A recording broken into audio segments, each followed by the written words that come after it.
রথযাত্রা আর এই মিষ্টি বা খাজা যাই বলো না কেন, না বানালেই একদমই নয়। আমি এখানে 1 কাপ ময়দার মধ্যে পরিমাণ মতো লবণ আর ঘি দিয়ে ময়ন করার পর অল্প অল্প জল দিয়ে ময়দাটা মেখে 10 মিনিটের মতো ঢেকে রেখে দেব।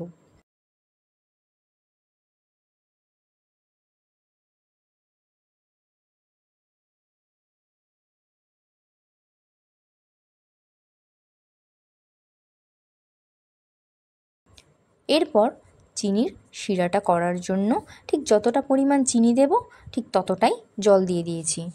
কিছুক্ষণ ফুটে আসলে কয়েক ফোঁটা লেবুর রস দিয়ে দেব, যাতে শিরাটা তাড়াতাড়ি ঘন না হয়ে যায়।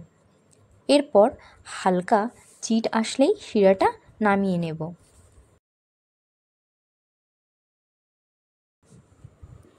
এরপর লেচিগুলোকে বেলে ঘি আর ময়দা দিয়ে এইভাবে পরপর সবগুলোকে একসাথে বেলে নিয়ে এইভাবে ফোল্ড করে শেষের যে অংশটুকু ছিল ওটার মধ্যে একটু ঘি দিয়ে চেপে দিয়েছি। এরপর এইভাবে কেটে নিয়েছি।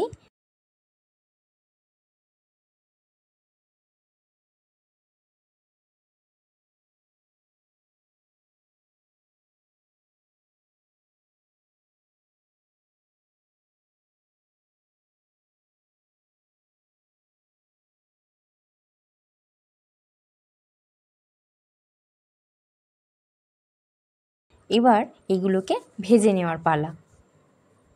এরপর কড়াইতে তেল দিয়ে একে একে খাজাগুলো দিয়ে দেব। এরপর যখন দেখব হালকা লাল হয়ে এসেছে, এইভাবে উল্টে দিয়ে অপর পিঠটা লাল করে ভেজে আমি এখানে একেবারে শিরার মধ্যে দিয়ে দিয়েছি।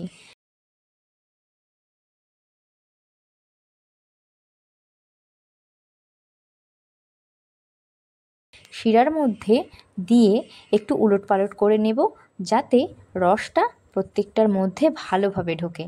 এইভাবে 1 থেকে 2 ঘন্টার মতো আমি এটাকে রেখে দিয়েছি। তারপর দেখো কত সুন্দরভাবে এগুলোর মধ্যে রস ঢুকেছে আর কতটা মচমচেও খাস্তা হয়েছে।